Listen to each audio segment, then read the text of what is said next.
Well, hello, Village Heights. Thank you so much for being here today on this beautiful Sunday morning. I feel like I got to talk about the weather every week because it's so nice, right? Walk outside and it's like, ooh, this is good. I can get used to this. And I'm also excited because we are in week 2, part 2 of our collection, Take the Lead. And I love it because leadership is one of my favorite subjects. I love talking about it because it's so important and vital to our development as humans. Each and every one of us, if we had to close our eyes and think of that leader in your life when you were in times of uncertainty and they were there for you, and it helped shape who you are today. It helped craft who you became, right? And so over the past 2 years, it's been challenging for us. Needless to say, there was no map or guide, or the only one I think was prepared was HEB because they're just ahead of everything, I guess, and I'm thankful for that because we love HEB. But for all the rest of us, we're still picking up the pieces, right? And we're moving forward the best that we can. But many of us, even though that's the case, we're responsible for helping others move forward as well. We're responsible for helping family members, employees, team members, students, and community leaders, and community just your neighbors just in general move forward. And if you're a parent, a manager, a business owner, an executive, a teacher, a coach, a mayor, or a member of city council, or you even run a nation, people look to you for direction, especially in times like this. They're looking for inspiration. They're looking for direction, and mainly, and the most important thing, they're looking for hope. Yeah. They're looking for someone that's going to stand beside them and say, I know it's not good right now, but we're going to make it through. It's going to be okay. We can survive this. And so leading under normal circumstances, I'm talking about 2019 and earlier, right? Normal circumstances, that was hard enough. And if you're a leader in any capacity at that time, you can say, yeah, it's not easy, but leading in times of uncertainty, what we've gone through in the past 2 years is especially difficult, especially.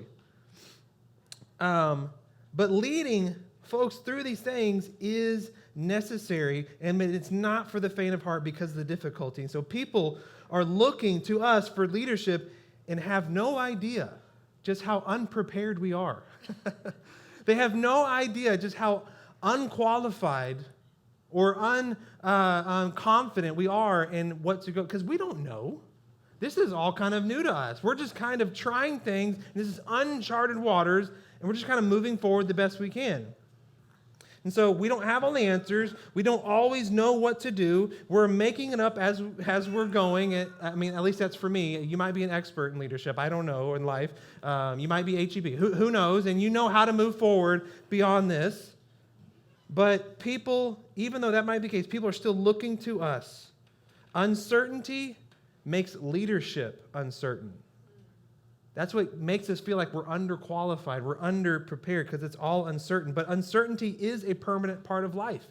And whether you like it, whether you're in a season of uncertainty, you have the crashing waves, you were on the beach, and then you started walking in the water, and you got to your chest, the waves got to your head, and then all of a sudden you're being bumped around by the waves, and you're disoriented.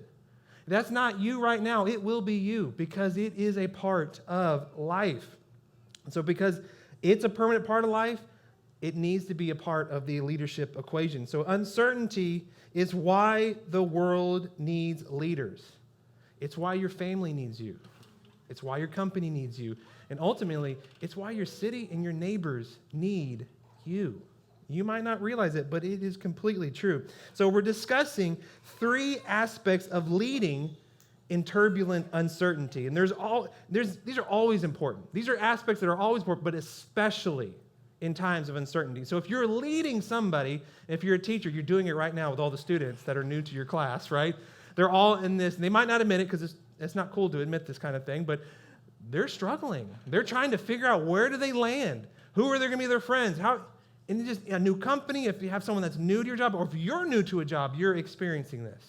Uncertainty happens, and they need you. So in uncertain times, the 3 aspects that we're going to go through over these next 3 weeks are especially important, okay? So last week, we looked at a very important leadership truth, and this truth helps us understand the importance of what's to come what we're going to learn about. So last week, looking at the story of King Nebuchadnezzar and Belshazzar, those are great names, and if you haven't named your new kid yet, name him that name. I think you should. We learned that leadership is a stewardship, meaning it's on loan. It's an opportunity and a responsibility. We don't have people. We have a responsibility to people, okay? And so leadership is a stewardship, and it's temporary. It's temporary. The clock is ticking. Time will eventually run out on your window of influence and authority. Either we'll give it away or it'll be taken away from us. It's temporary because we're temporary. And knowing there's an expiration date on our influence and our leadership, we treat it differently. We treat it in knowing there's a window. I have this window of time to help somebody, to be there for them. And so it changes. It's just like how when you look at the expiration date on some food and it changes how you treat that food, right? Okay, so kind of the same way. So leadership is a stewardship. It's temporary. And more importantly, we are accountable. We are held accountable. Everybody is accountable to somebody for how they manage their influence. And if you're a Jesus follower, it's not just a social construct that we've created. There is actually a divine component. God gives us the opportunities of leadership, and it's between not just us and the humans we're dealing, but with the big guy upstairs and what we do with it, okay? All right, so in light of all that, what we find that it's true about leadership is that every leader exercises authority on two levels. Two levels. So one level is immediately apparent, and one level becomes apparent over time. One determines the leader's influence within a defined context. The other determines a leader's influence beyond context, beyond what we think it should be. And so the immediate and apparent one, the first one, is positional authority.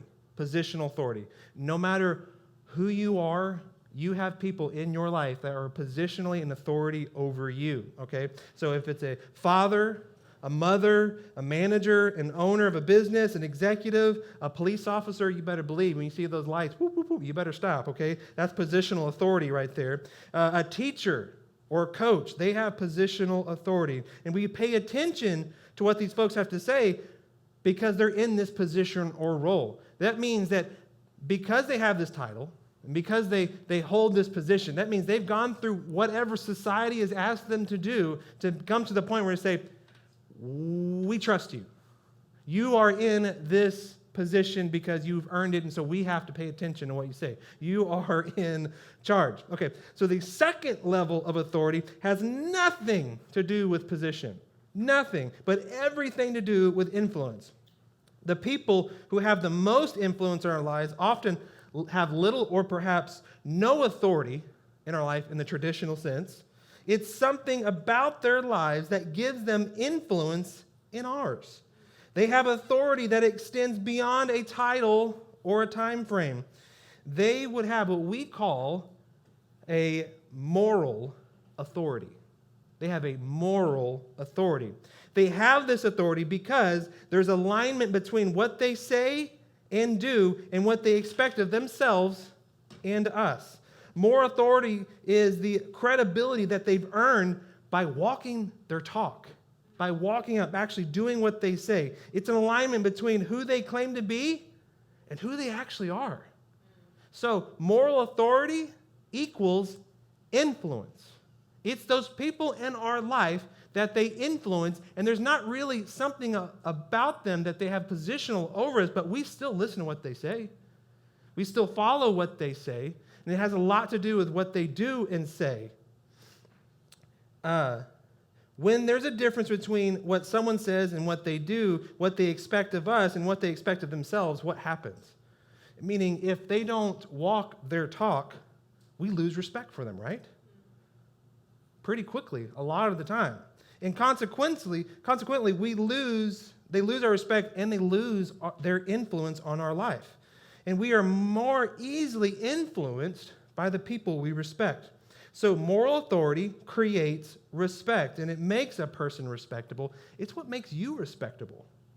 When you are constantly doing what you say. You back up your words. It creates respect.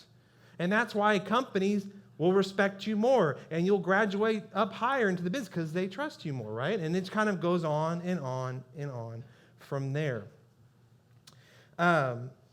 Moral authority, again, like I said, creates respect, but when someone lacks it, it's harder to hear what they're saying because of how they're saying it and what they're saying. If you grew up, if you would really understand this, if you grew up with somebody in your life, a parent or a sibling or somebody that you really cared about, and let's say they had a substance abuse issue, or they had a gambling problem, or they were terrible with money and they constantly were losing and doing immature things.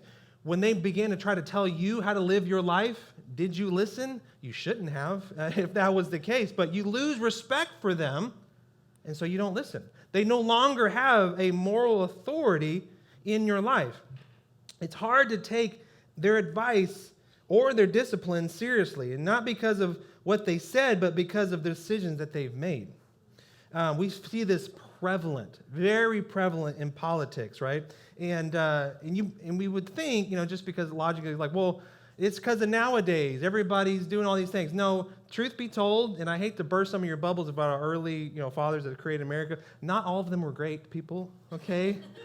They weren't nice, and they did mean things, right? But it wasn't known because it's not like today. We have cameras everywhere. We're all walking around one. We have Twitter and things just to tell everybody everything. And so all the personal things that we didn't know about leaders before are exposed.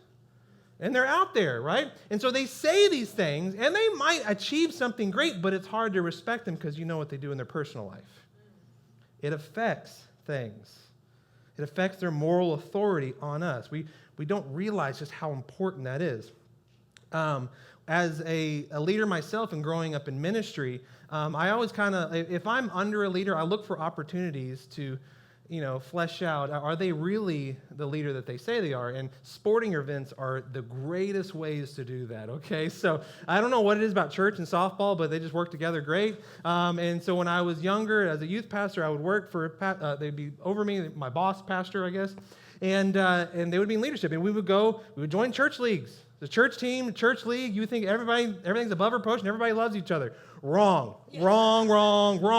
So we would get out on the field, right, and something would happen, and I would watch my boss, my leader, who also is supposed to be my spiritual leader, my moral authority in my life, lose it because they didn't get the call that they wanted, as if cameras are watching and contracts and money is on, like nobody cares about this. The people here don't even care about this. The umpire's only here because he needed an extra $20 for the weekend. What are you doing? I lose respect for them in that moment. Anytime, and I understand it. If you're a golfer, you totally get it. Golfing is hard, guys. Golfing is hard. Ladies, some of you ladies golf too. It's hard. And I understand the frustration with it. But if I'm with a leader, someone that I respect, and I'm on the golf course with them, again, it's not the PGA, okay? It's not, there's nobody watching. Who cares, right? We're here for fun. And I watched that leader get so upset he wrapped a golf club around a tree. I lose respect. I'm like, if you can't control yourself here, where are the other places you can't control yourself? They lose the moral authority in my life. The bottom line is, positional authority gives a person influence for a limited time, such as a supervisor, coach, boss, owner, a parent, or a police officer. Moral authority gives a person influence for an indefinite period of time. It's someone that is no longer under your umbrella. They move away, but they still submit to your moral authority. They want to know, how would you deal with this? How would you handle this? It's so flattering to Hannah and I when we have people that, because of job opportunities, whatever it may be, they leave Village Heights, right? And they're messaging us saying, hey, we're new to this area. What do you think of this church? Like, they want our take on that church. And I'm like, I don't know. They're not us. So, kind of thing. I'm just kidding. But I do say that. But they'll call and they'll say, hey, here's a situation I'm going through. That means that we have moral authority. That it's not positional authority anymore because they don't have to submit. They don't go to this church anymore. They're not under our authority. But they still want to know. It's so flattering because it knows that we've done something right. We've gone in the right direction. So moral authority or walking our talk, it's always important. And it's more important than ever during times when the waves of uncertainty are crashing around us. Because it's in those times when they need leadership and they are watching close. And if they see that you give in, even though you might be justified, like this, frankly, it sucks for all of us, guys. Be honest with you. The situations that we're going through, it's terrible for everybody in some degree or fashion. And so we all could be justified in doing what's selfish. But the moment you do it, people are watching, and you can lose moral authority. And so today, we're going to be looking to the Old Testament. We're going to be looking at a leader whose moral authority gave him extraordinary influence during a time of national instability and uncertainty. This story, and I've preached about him before, his name is Nehemiah. And there's a whole collection on Nehemiah. If you're like, I don't know much about him, I did a collection called Grit. Love the collection. I've done it twice because I love it so much. But go online, listen to it. It's really good. So you'll learn more about Nehemiah's story. But I'm going to kind of give you a brief overview. So Nehemiah served under the king Artaxerxes I of Persia. And around 444 BC, Nehemiah was a Jewish exile who lived in Persia in the 5th century BC. He was a personal servant to the Persian king Artaxerxes. And a personal servant as in he was a cupbearer. So before the cup drank anything, wine, water, whatever it may be, he took a sip first, and they waited. They watched him. Okay, he didn't die. All right, you can go to the king now, kind of thing. So it's a very hazardous job, but it's a rewarding because he gets to enjoy everything the king gets to enjoy, right? He gets to be in the palace. So Israel had been on life support. So his home people, right, had been on life support for more than 250 years. First under the Syrians, who conquered. Then the Babylonians conquered it again and came back and decimated. And so now the Persians took over defeated the Babylonians. And so now all the people of Judah that were taken by the Babylonians were now under Persian rule. And so the Persians, this is about 130 years before the incident we'll look at today. About 130 years before, Cyrus the Great, who was a part of that and defeating the Babylonians, who conquered them and encouraged the Jews and families who had been forced to relocate to Babylon to return back home to Judah. And it's like, okay, we conquered, and for whatever reason, Cyrus had mercy, and he said, go back to Judah and rebuild. Go back and take back what had been taken from you. And some did, but some didn't. The Jews who had grown up in Babylon, they didn't even know what Judah looked like, right? They didn't know that place. They didn't feel much of a connection to their homeland, so they decided to stay put. So those families did not return to Judah who had a difficult time, right? So when they returned there, it was in shambles. Nebuchadnezzar, he defeated them and took them away, and then he went back, destroyed everything, and took everything out of there. So the place was just rubble. And so then they were like, okay, you can go back now. Like, what do they have to go back to? Just rubble. So those families who did return had a difficult time. And so the nation had struggled economically and militarily for decades.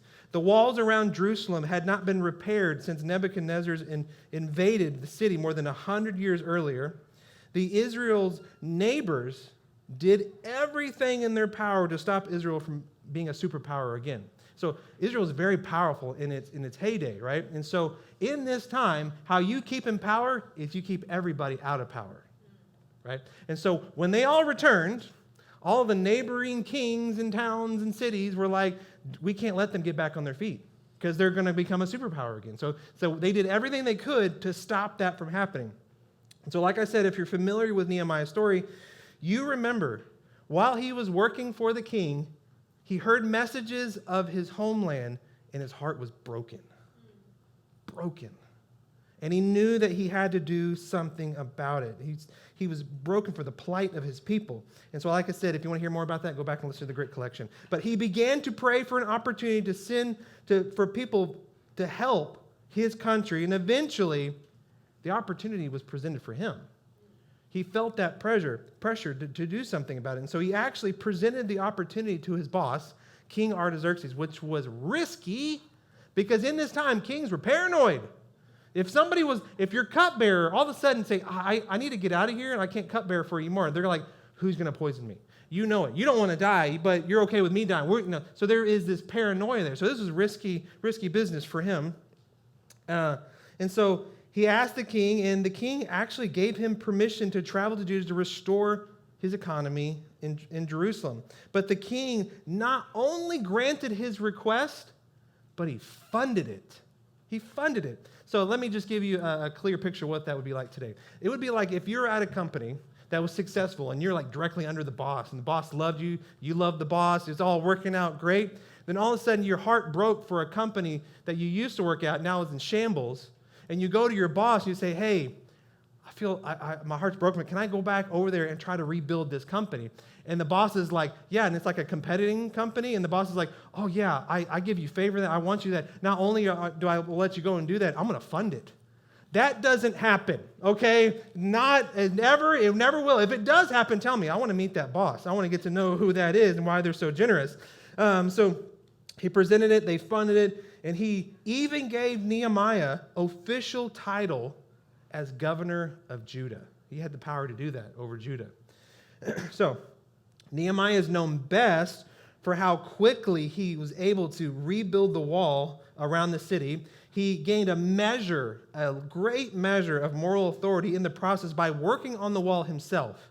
It's one thing to command for something to be done. It's another thing to grab a hammer, grab a trowel, and do it yourself, right? Very important, okay?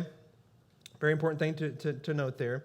And so that's how he gained a lot of moral authority, but that's not the aspect of the story that we're going to focus on today. So the broken down wall was just one of several problems facing the citizens of Jerusalem. So after several years, Nehemiah discovered something. He discovered something insidious and dangerous, more dangerous than the few gaps they had in the wall, and eventually uncovered the root of the city's economic problems. He uncovered it. He figured it out. He Nancy Drew'd it, right? And so Hardy Boyd it. So here's what he discovered, okay? So wealthy landowners and merchants from regions surrounding Judah had loaned money to the Jews with crazy interest rates. Crazy. Just does not make sense. But they were so desperate for money, they took them, right? Because the city was destroyed, but this began to destroy the economy. And when Nehemiah arrived, he used his own money. Nehemiah used his own riches to purchase and cancel most of the loans. So they stopped paying money out, and they could keep money in, all right? And so this jumpstarted the economy, and finally they had money to spend. There's money circulating, right? So things were getting better. But as time went by, he began to hear some even more disturbing news. Some more treachery was happening, right? So after some investigation, he discovers that the wealthy Jews, not the outsiders, not the people on the outsides of the city, the wealthy Jews, many of them living in the city, were doing the same thing to their own people. They were making high interest loans to the poor and requiring them to put up their children, wives, and farms as collateral. So then when they couldn't pay, which they knew they couldn't pay because the interest rates were so crazy, they ended up taking the collateral. And so they would take over the farms, and so they took over the grain, and so then they had the power of the grain, and then they inflated the prices of grain, making it even more impossible for the poor to do better. They were increasing the gap, right? All right, so this Old Testament book, Nehemiah, kind of serves as his personal diary, right? And so as he's talking, like he said, this is what happened next. He recorded it, and thank God he did, because we have it to use today. And so here's what he wrote. Picking up in Nehemiah 5:6, it says, "When he heard their outcry, these charges, I was very angry. I pondered them in my mind and then accused the nobles and officials. I told them, 'You are charging your own people interest.' So I called together a large meeting to deal with them and said, 'As far as possible, we have bought back our fellow Jews who were sold to the Gentiles, and now you are selling your own people only for them to be sold back to us.'" So the Jews are selling these people, and then Nehemiah is like, I guess I got to buy him back again. Starts to see this cycle happening, right? He had already spent a fortune buying the Jewish citizens loans from the foreigners. Now he's having to do it with their own people, having to do the same thing all over again. But this time, it was all the same money. It's just some were holding more of it, right? So they kept quiet. Continue on in verse 8. They kept quiet because they could find nothing to say. So I continued. What are you doing? What are you doing is not right. Shouldn't you walk in fear of our God to avoid the reproach of our Gentile enemies? Meaning, our enemies are laughing at us. We're a laughing stock to them because we're doing exactly what they did to us. We're not even keeping our own laws. We're undermining our own economy and security. And he wasn't finished yet. He kept going. Verse 10, I and my brothers and my men are also lending people money in grain, but let us stop charging interest. So according to the Torah, Jews were encouraged to loan money to other Jews, especially the poor, but not charge an interest rate. Also, they were not supposed to take any important property or collateral, against the loans. And these wealthy Jews were guilty of exactly that. They said they didn't respond because they were caught red-handed, right? There was no arguing what they were doing. So how do they, so continue on in verse 11, it says, give back to them immediately their fields, vineyards, olive groves, and houses, and also the interest you are charging them. So how did they respond? They said, of course, you would think how they would respond. We will give it back, they said, and we will not demand anything more from them. We will do as you say. And Nehemiah was no fool, right? He was like, once a cheat, always a cheat, right? He wasn't going to just all of a sudden, oh, you're redeemed, right? Greed is a powerful thing, and Nehemiah knew this. And he said, okay, I'll get you to do this now, and you think I'm going to take my eyes off of you, and you're just going to go back somewhere else and do it more sneaky somewhere else, right? And so he knew that, and so he didn't trust them. And so this is what he says next. In verse 12, it says, then I summoned the priests and made the nobles and the officials take an oath to do what they had promised. I also shook out the folds of my robe and said, in this way, may God shake out of their house and possessions anyone who does not keep this promise. The shaking, I guess that was like an illustration back then. Who knows what actually came out? I don't know what came out of his robe. It sounds kind of gross to me. But there must have been so much that came out of his robes and the people did as they had promised. They're like, I don't want to lose that much stuff. So what came out of his robe, so they complied. So just like that, they had returned what they had taken. And now, if their response seems unrealistic, if it seems a little idealistic, like that's too easy. Like, because I know myself and I know other people. I can't, even though I can go, I know somebody's wrong, I can't walk up to them on the street and say, hey, I know what you did, and I'm going to shake out my jacket and let things fall out and says, God's going to take away from everything from you if you don't reconcile and give back, right?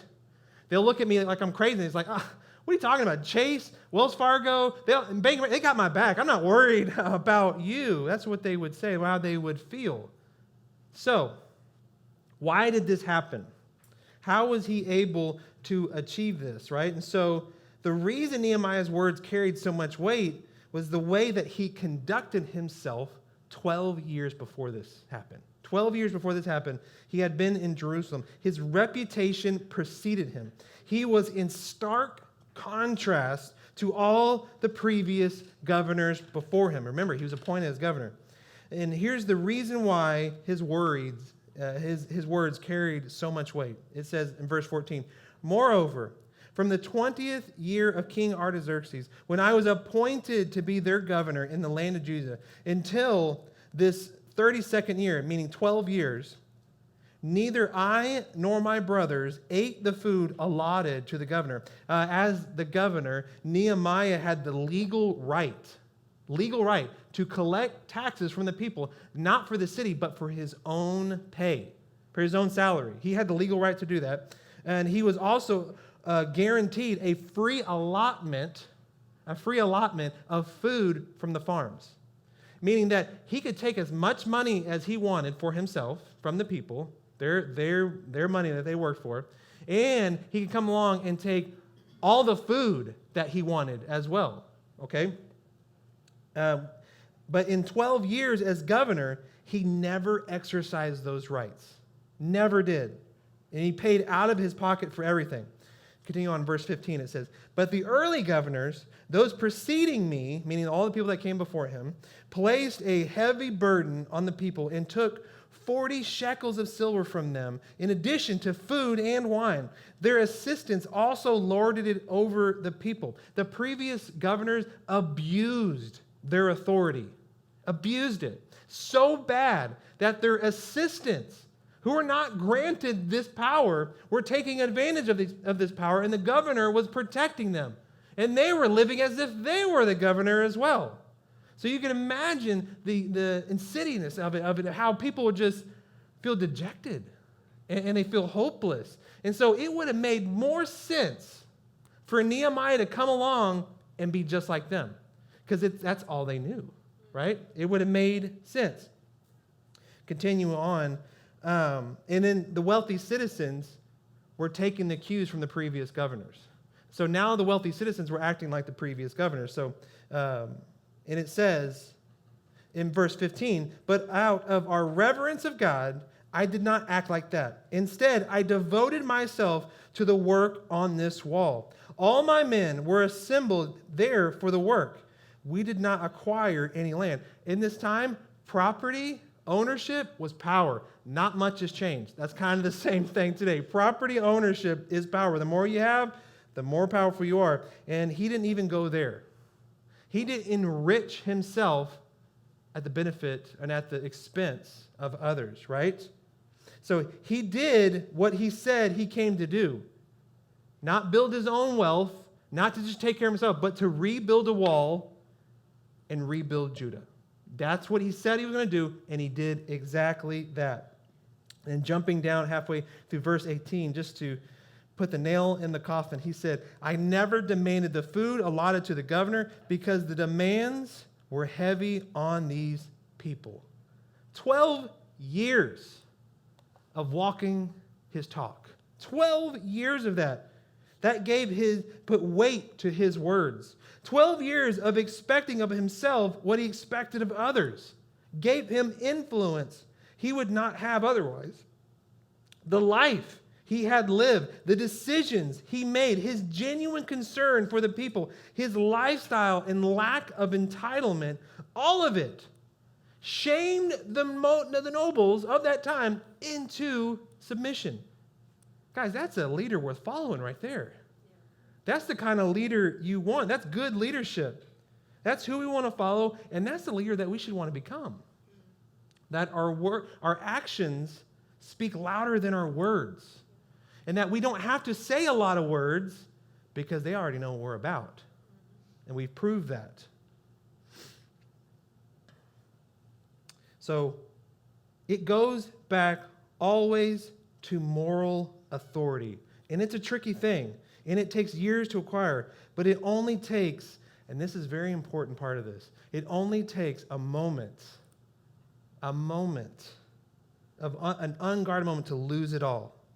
We're always one decision, one word, one reaction away from damaging the thing that gives us influence beyond our position. It's always important. It's always important, but moral authority is an essential part, essential aspect during times of disruption and uncertainty. People who look to us want to know that they can trust us. Trust is earned, and trust is influence. If anybody ever approaches you and you don't really know them or have a reason to trust them, and they're like, "Oh, trust me, trust me, trust me, do this, do this, do this." Red flag, okay? Don't do it, because chances are they've already lost the trust of all the other people that they've been with, and now they're trying to take advantage of you to get you to trust them. Red flag, don't do it. Trust is earned, guys. It's something that happens over time. It's organic. And to bring this into a sharp and perhaps an uncomfortable focus, think about this. You don't respect your parents not because of what they required you to do. You respect them because of what they do, right? You don't respect them just because they say something. You watch their actions, and you respect them because you've seen them live their life. That's why it's so hard to follow a parent or leader that doesn't walk their talk, because you feel like you're living in hypocrisy, and how can you tell me how to live when you're not even doing it yourself? Your respect or lack of respect is determined by what they required of themselves in the life that they lived. The same is true for you and me. And our lives speak louder than our words, and our lives add weight to our words. So in line with that thought, I want to give you 3 things today. 3 things. And if you're taking notes, especially, this is the time to take notes. This is where I want you to have some action this week. 3 things that I want you to be as a measuring unit for your moral authority, to really flush it out, to test it. What is your moral authority? How far does it go? So these 3 indicators will show that if you are on the verge of losing your moral authority, which is virtually impossible to gain once it's lost. And so this first one, and it's a doozy, okay? This one is a doozy. So first thing is your response to authority. How do you respond to authority in your life? How do you respond to it internally and externally? A lot of people have lost their moral authority because they have responded inappropriately to authority. And if you consider yourself too important to be under authority, chances are you're too immature to be over anybody. I learned this the hard way in my life. I'm a loyal person, and I love people, and I don't want to hurt anybody. I'm usually the one that's like more forgiving than anybody, right? But in my life growing up, I didn't understand this principle. And so there was times in my life that I am loyal to you, but sometimes I want a little bit more information on what's next, right? And so I didn't find this out until Hannah and I were in marriage counseling, and we're in college, about to leave college. We're in marriage counseling. We did this Myers-Briggs compatibility test. It basically, read all your mail, what you did as a kid, and sins and everything and whatever. And so the counselor looked at me, and he says, do you find yourself often seen as disobedient or in violation or you fight against authority? And I'm like, yes. How did you know? And he goes, well, it's not because you're not loyal and you won't submit. You just want some more information. So you just got to go about it differently. And it was like, mind blown. I was like, oh my gosh, this whole time, And so I began to learn, like, okay, maybe I should look at how I respond to authority, right? And it really changed, like almost overnight, at how authority responded to me. And now I got to the point where it's like, I do respect you already, and that's why I follow you. So I'm going to do what you say, and I'm going to respect your authority. I'm not going to question you on the front end. I mean, afterwards, I'll ask them questions, and most leaders, if they are worth their weight, they are happy to tell you why. They want to tell you why, because it helps develop you and your leadership, right? And so because I changed the direction of how I do things, it really changed the game for me. So how do you respond to authority? Not just externally, but also internally, because it starts in here. The second thing to keep your eye on, and this one also is a doozy, and I'm going to be honest with you, they're all going to hurt. The second one is your sense of entitlement. Your sense of entitlement. Listen to the excuses you make to justify your behavior that you would not approve of in other people. If I stay silent long enough, you'll think of all of them. You're like thinking of them right now. And you're like, oh, I do that thing. And I would be mad at somebody if I did that. Imagine someone you respect doing or saying what you are contemplating or doing or saying. And how would that affect you? That has stopped me in my tracks a lot more than I would like to admit, okay? That has stopped me from doing it, because often I'll think, before I react to something, I'll think, what if this person I respect did this? And what would I think about them? And what are they going to think about me and my leadership? And man, it's caused me to follow the scripture and be slow to speak and slow to anger. It really helps. And because of that, it's broadened my ability, my scope, my umbrella to lead more people, because I didn't, react in the way that I wanted to react. We don't want to do anything to undermine our influence with our children, with each other, the people we lead, or all of which the stewardship that we've been given. So entitlement is a slippery slope, guys. Slippery slope. Because maybe you do deserve it. Maybe you do. Maybe there is something that you are entitled, and whatever it is, Nehemiah deserved it. He was completely entitled to all the things that he didn't take. But if taking what you deserve undermines your influence, your moral authority, it's not worth it. It is not worth it. The odds are, whatever it is that you think you deserve, the day may come when you would be willing to return it for the influence and respect that you surrendered to get it. Basically, whatever you gave up, because that's mine, I get to have that, and whatever that was, you lost all this influence. Because, and this is a truth of life, guys, and this applies anywhere. For someone to get more rights, to get more of it, somebody's got to lose it. Somebody has to lose it. That's just the way humans work, okay? So, and the last thing, and pay close attention to this one, because this one's sneaky. What are your inner conversations? Your inner conversations. If you are angry and frustrated with people, your frustration for them leaks once, you lose credibility probably forever. And I'm sorry doesn't erase memories. It's those things in those moments when somebody cuts you off and you're like, I have some thoughts for them, right? Or it's that boss that just gets under your skin. That coworker or that boss that's not your boss, that's trying to boss you around. And you're like, oh man, I hate that boss, right? Those thoughts, if we leave them inside too long, they begin to develop and take on their own scenario. They take on their own character. And then you begin to identify that as the situation. And you have no idea just how powerful a moment is. So, but when you mess up, because you will, you're human, fess up, quick. Don't let it linger. Get after it fast. Because think about you. When somebody hurts you and they don't come back and say anything, you begin to develop this whole thing in your head. Like, they hate me, they don't like me, they're out to get me, they're my enemy, which is not true at all. They just happen to be made a mistake or just being selfish in the moment, just being human, right? And this is something that I, again, have learned the hard way. I like jokes.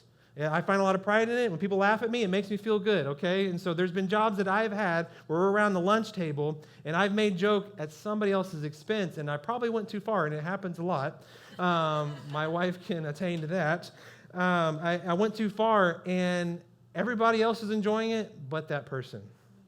And so then I've learned that I got to own it quick, because they're going to think I hate them, right? And so I don't try to embarrass them in the moment, but when I get a moment where I can, where it's appropriate to talk to them, I say, look, I'm sorry. I'm an idiot sometimes. I put my foot in my mouth. I really don't think of you that way. I was just trying to get a laugh, and it was stupid, and I shouldn't have done that. I'm sorry. Right? If you own it, you just might be able to save. You might be able to rebuild your moral authority, but don't let it linger, because truth is, we trust people who make mistakes, but we don't trust people who make excuses. We want a leader who is honest rather than a leader who's always right. I'll say that again. Write this down on your mirror at home. Put it in your phone. Remind yourself of you. People would rather follow a leader who's honest than a leader who's right all the time, because that's not real. Humans are not right all the time. We make mistakes, which means if they're right all the time, they're making excuses at your expense. And we don't trust them. We don't trust them because we know they have their own best interest in mind. So moral authority, it's an absolute in times of turbulence and uncertainty. And to be clear, just to be honest with you guys, moral authority is not essential for leadership. You can lead without it, you can parent without it, you can manage without it, but you can't be a leader worth following without it. And that's the truth. You won't maintain your influence without it, because at some point, you're going to fail. At some point, you're not going to be able to keep up. And so remember, people are usually defined by their final chapter, not necessarily their finest chapter. And people are remembered for the moral authority, not their positional authority. And that's the same for you and me, that's true. Your accomplishments will make your name known, but your character and moral authority will determine what people associate with your name and who's going to show up to your funeral and what they're going to say about you. That matters. So guard it at all costs. Yesterday, I had the honor, and I don't say honor like I'm happy it happened, but one of my aunts passed away. And this is an aunt that I remembered, throughout my whole life, right? And I was honored because I got to speak at the funeral. I got to preach, and it was fun. And I know what you're thinking. Somebody died. How's that fun? It was fun because I got to celebrate her life because she had moral authority. She lived her life in a way where she backed up what she said, and she lived it. And she had her own things to deal with. She had her personal stuff, but there's a lot of things that happened around her. She could have been completely justified to be a jerk, to be mean, to take for herself, but she chose not to. And she led a life like that, a life of joy, and it's because of her relationship with Jesus. So at that funeral, I didn't have to say, everybody gather together, let's beg God to get her into heaven. Because she was a wretched woman. She was so mean, and no, none of that had to happen. Beyond a shadow of a doubt of anybody's mind, she had moral authority. And she lived what she said, and so we got to celebrate that. So take this week to be honest with yourself. Really evaluate yourself. Really look into these 3 areas and truly assess your moral authority. And here's a hint. If you're like, am I doing it right? Am I on the right track of assessing my moral authority? Here's a hint. It's going to hurt a little. So if it's not hurting, you're not going far enough. You're not delving deep inside of you far enough. It's going to hurt a little because moral authority starts with humility. And humility always hurts because humility is exposure. We say, we don't have all the answers. We don't have it all together. This is me, and I'm willing to grow. So if it's not hurting, you're not going far enough. So really evaluate yourself. And so we'll pick up there next week in part 3 of Take the Lead. Let's pray. Lord, thank you for Nehemiah. Lord, thank you for his story. Thank you for his leadership. I'm so glad that we have it in writing so that we can sit down and evaluate ourselves, so that we can try to measure up to and redefine our leadership to be the leaders you have called us to be. So Lord, give us the courage, give us the strength to stand up for what is right, to stand up in those moments where we need moral authority, and help us guard, shine those lights in our area, in our lives where we're losing moral authority so that we can regain it and strengthen it, Lord. And so those people who are trying to start that path, help them. And Lord, anybody here that has moral authority, help us strengthen it and build it even more so that we can be a bigger influence for your kingdom. And Lord, I pray for the moral authority of Village Heights, that it will stay strong, Lord, and so our reputation will precede us, and then we will continue on just to bring glory to your kingdom. Yeah. So Lord, bless each and every person in this room, anybody who's listening online, as we develop our moral authority in your name. In the powerful name of Jesus, I pray. Amen.